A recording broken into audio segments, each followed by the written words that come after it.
What's good, everyone? It's the Aggie Coach, man. I am back, and I'm going to introduce you to one of my close friends, Charles Pope.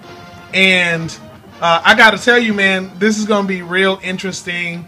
He has decided also that he wants to join the Fat 8 conference. Dun, dun, dun, dun, dun, dun. So, USC Trojans.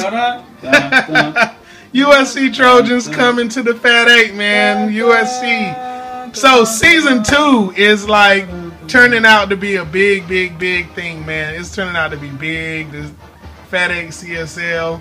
So I want to welcome you guys. Pope, what's good, man? What's going on? The Aggie Coach got me here, guys. I'm a little bit excited. He got me in here, talked me in. USC's coming in. I'm from California, so you know. And that the team that runs California is USC. For those of you who have forgot, it's the University of Southern California. Just wanted you to know that. It is what it is. Just want you to know that. So, yo, Pope came all the way down here from the Washington, D.C. area, man, to spend some time with me. And we are getting ready to kick it off. Southern Fellowship Classic, yeah. Battle for the Big Cup. Oh my God! Coming down the pipe, you know what I'm saying? Aggie Coach showed me that. Guess who's in town to face A&M? A&T. Roll Tide. I was like, wow, here comes Tide Bama. Is in the house. It's Bama. Wow.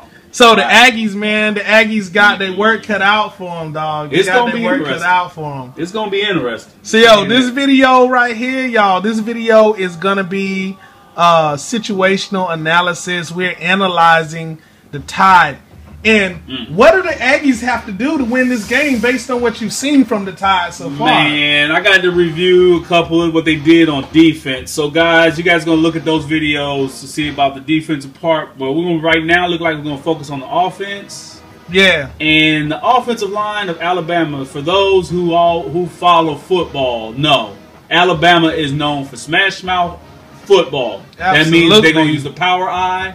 But they have a unique formation that you have. So when you guys take a look, instead of the normal traditional 2-back set and 2 receivers and tight end, Bama's coming into A&M with their own unique version. So they're coming in with a 3-back set. This is going to be unique. The Aggies got their work cut out for them, man. 3 backs, yo. Big Lock told me when we had a chance to talk, man. Coach Lock said, you know, we're going to run 3 backs in the backfield.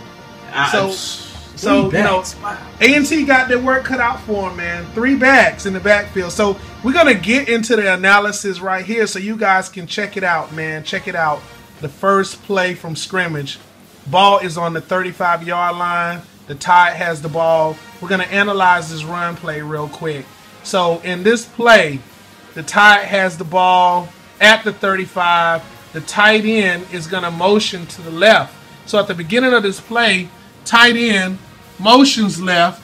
This time the ball goes to the left side of the line. And so let's look at the blocking. So the quarterback here, he takes the snap. This fake goes up to middle. He's led by the fullback. This goes to number 3.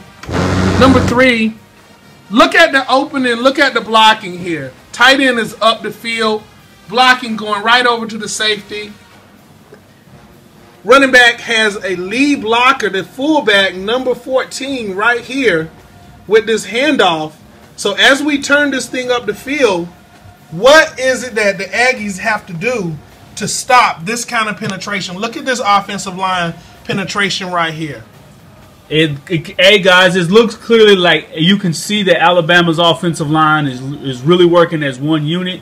You can see that it looks like appears the star on their offensive line, their left tackle, is sealing off, as well as the receiver is blocking downfield, and they've created a huge open lane running field. It's ridiculous. Absolutely. So in this play, as you guys can see, number 3 up the field, tackle made. Look at the gain here. That is a 9-yard gain for the Tide. The safety comes up and makes the tackle. But look at the blocking. Number 71. Look at how he's sealing off this guy. Man, it's ridiculous. And if that fullback was able to hit 43 like he was assigned, that could have been a much bigger play. Botched assignment. Can the Aggies take advantage of botched assignments? Well, I say like this: Aggies are going to have to definitely be disciplined on defense. They're not going. They can't be sitting up there and just doing their own thing. They're going to have to be disciplined on defense. Every single person needs to do their assignments in order to stop this kind of offense. Great offense. All right, so this time the goal line analysis for the Tide. What do you think, Pope?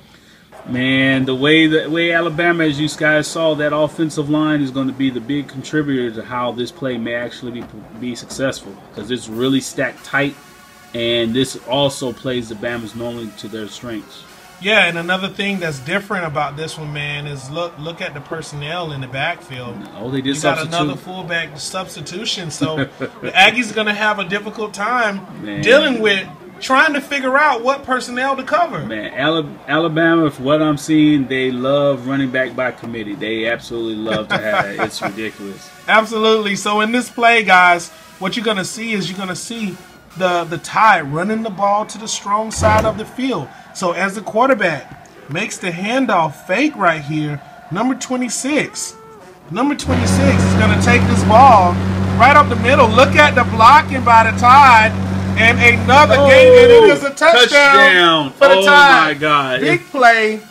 Man. The Aggies have to contain this offensive line is powerful. Wow, guys, if you guys were able to see that running back number 26, he had a cutback lane. There was nobody there to take that coverage, and 26, he went in for 6. It was amazing. Nobody even touched him. Big play for the Tide. Nobody touched him. Untouched. Touchdown, Tide. The Aggies have their work cut out for them. There, again, re-emphasize, Aggies are going to have to be disciplined in this game. You cannot allow cutback lanes like that against this team, or they will gash you big time. Big time. First down and 10 for the Tar Heels. I formation. Twins right. Takes the snap. Fakes the handoff. This time it's play action. Quarterback looking for a receiver. And look at the great coverage by the Tide. In this play, look at what's happening here.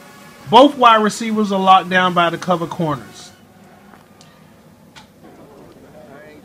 The safety is covering the center of the field.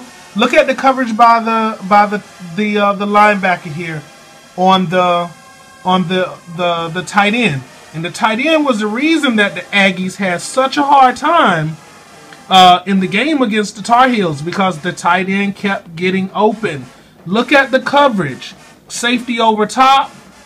Linebacker funneling the tight end to the safety. Great coverage there. Safety covering the middle of the field. And look at how the Tide's defensive line is stacking things up, causing congestion.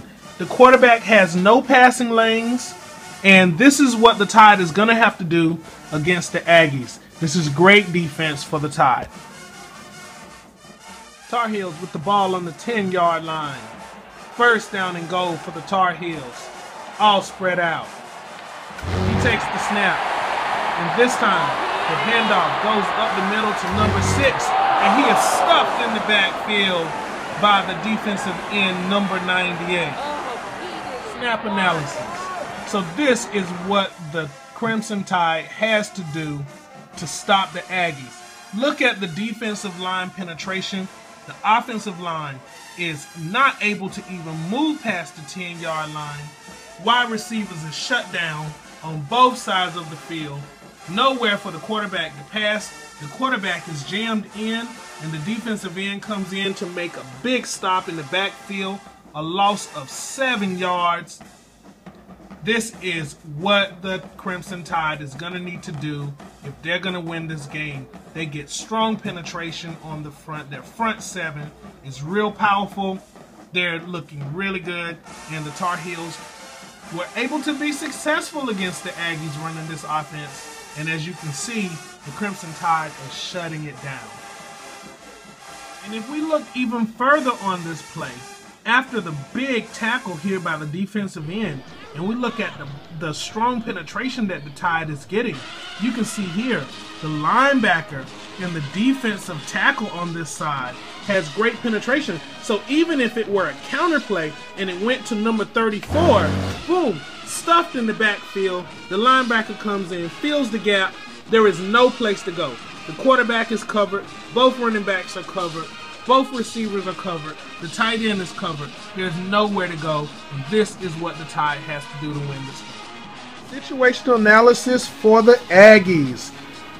What is it that the Tide is going to have to do to stop the Aggies' speed? You know, the Aggies like to run this spread offense. Quarterback likes to run the ball a lot. They run a lot of options, a lot of fast passes. Wide receivers have a lot of speed. They like to get in the open and make quick passes. What is it that the Tide is going to have to do to stay in this game? Well, as you guys can see, that Alabama is definitely a bigger team than A&T, and they're going to have to use that to their advantage. They're going to have to use that strength and bulk to slow down the speed of A&T. Absolutely. So in this play, guys, you're going to see one of the things the Aggies like to do is run that option. So here, the quarterback coming down the line with the running back to run the option, and there it is. Look at the speed. The quarterback with the keeper, and there is nobody there to stop the quarterback. The speed, the Aggies for a big play. Wow. A lot of speed for the Aggies on offense. A&T is blistering fast. Oh my God. It's going to be very interesting to see how Alabama is going to use that strength, if they can, to slow these guys down. If they don't put a hand on them, they're going to be gone. It's wow. That's absolutely. They have a lot of speed.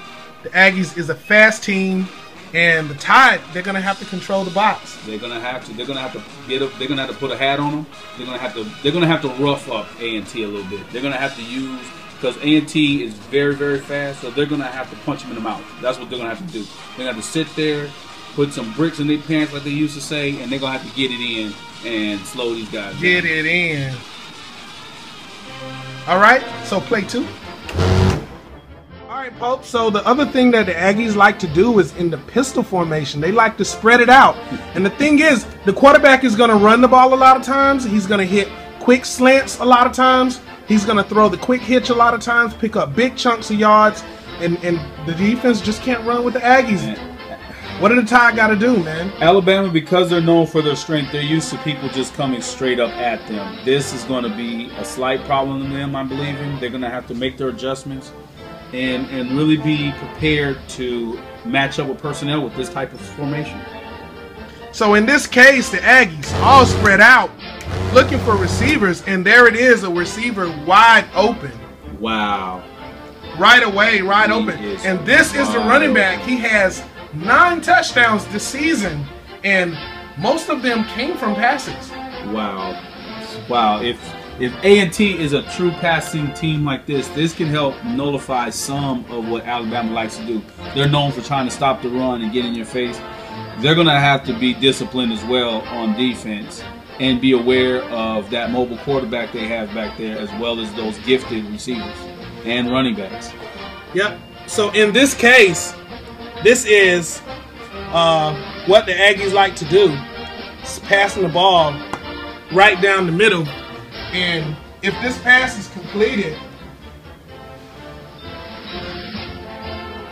it's 6.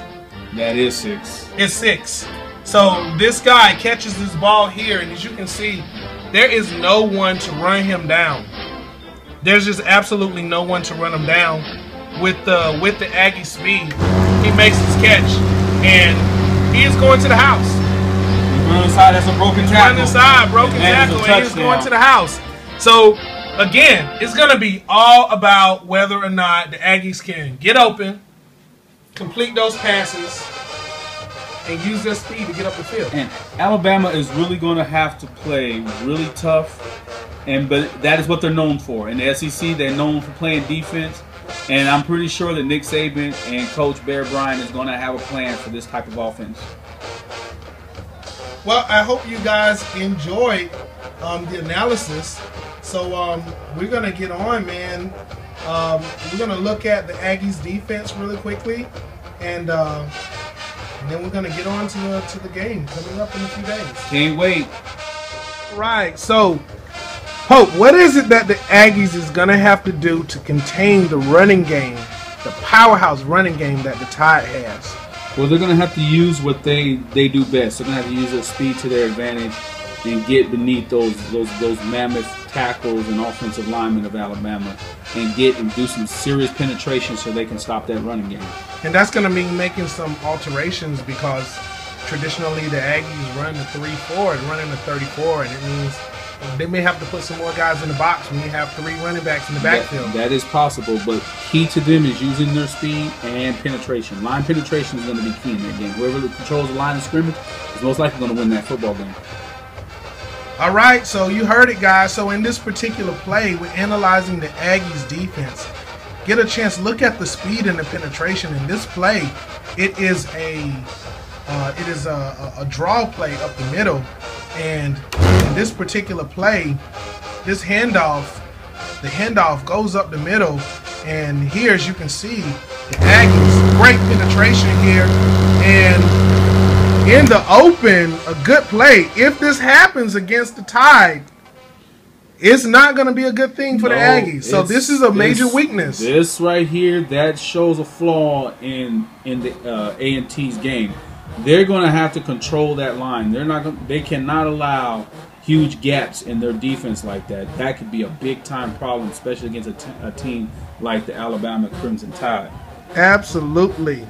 So guys, you saw it. Aggies with a weakness against the run, and that wasn't 3 backs in the backfield. No, that was just a straight spread formation that they had, and actually I'm a little bit shocked that A&T did not cover that play. So we're going to see how they make their adjustments, how the coach is going to coach them up before this coming game and kind of fix those flaws. Absolutely.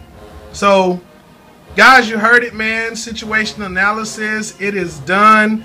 The Aggies have to tighten things up. This is the reason that the Aggies lost the game against Ohio State, and the reason that the Tar Heels almost took the win away from the Aggies, actually took the win away and tied them, because the Aggies were not able to contain. And as we see, we have the same problem.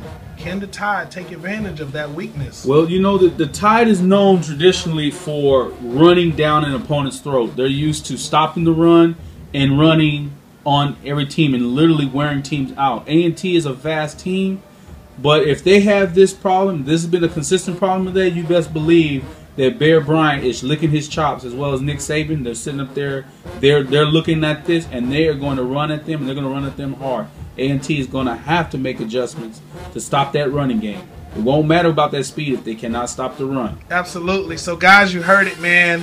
Situational analysis. We have all the festivities going on in the Fat 8 Conference.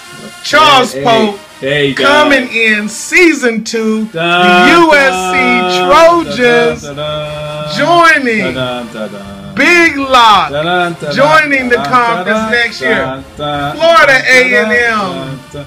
Oh, Bama's coming to the Fat 8 too. Bama's not going to come to the Fat 8. Oh, they're not coming to the Fat 8. Florida A&M will be coming to the Fat 8. Oh, okay. Coach Locke will be coaching them. SEC need to stay where they at. Yeah, this is gonna be a classic. This battle of the Big Cup is gonna be a classic between the Aggies and the Tide every year, every season. You know, that's actually pretty good. It's locked in. That is it's locked in. That is really nice. So really nice. The Fellowship Classic, big thing. This is #1 2014 classic. Can the Aggies slow down the Tide? We also have Manfred Holmes joining the conference. Texas A&M. What? The A&M you've been talking about all day. Texas A&M. What? And then my father in the Fat 8, South Carolina State Bulldogs. South Carolina. Season 2, Fat 8, doing it big. Wow. This gonna be interesting. This is going to be a big thing. I hope you guys enjoyed our situational analysis. Man, wow. Right here.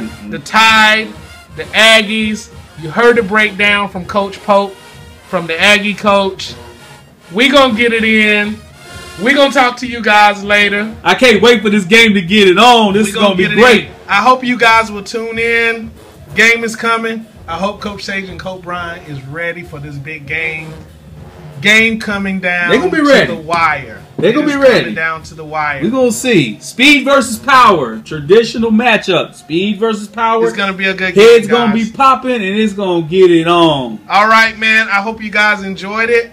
We're going to get out of here. Thank you guys for listening, tuning in. Again, thank you for the support. The Fat 8 Conference is very, very, very excited about all of these fellowships that's coming down the pike, man.